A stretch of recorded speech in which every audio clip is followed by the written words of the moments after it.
Это у нее любимый дядя Федор, ты ей принес Дед Мороз на Новый год. Плюшевая собачка по кличке дядя Федор одиноко сидит на застеленной кровати и ждет возвращения своей хозяйки.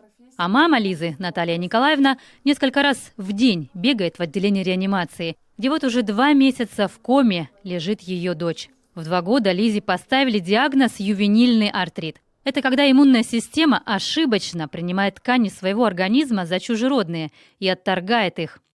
Все это сопровождают сильные боли в суставах. Уже 7 лет девочка принимает специальные препараты и регулярно проходит лечение.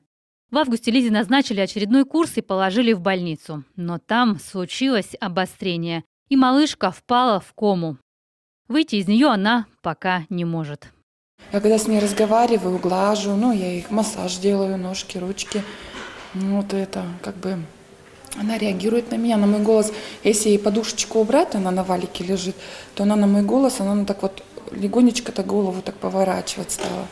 На фоне комы у Лизы развились другие болезни: пневмония, поражение печени и почек, менингоэнцефалит. На сегодняшний день нужны препараты, которые не входят в стандарт оказания помощи. Это противогрибковые препараты. Часть препаратов нам привозят из Москвы, из Санкт-Петербурга.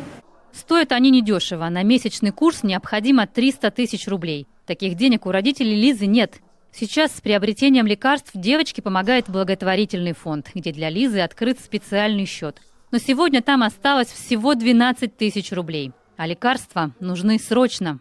В связи с этим мы очень просим откликнуться всех, кто заинтересован в том, чтобы Лиза выздоровела как можно быстрее.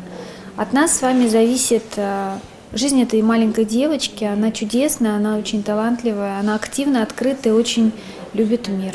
Помогите ей, пожалуйста.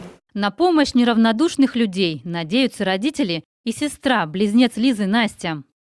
Вот они на фотографии 2 года тому назад на выпускном вечере в детском саду. Настя очень скучает по сестре и ждет ее.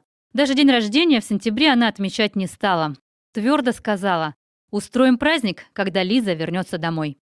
Ольга Коняева, Елена Кононова, Дмитрий Ведерников, телеканал Юрган.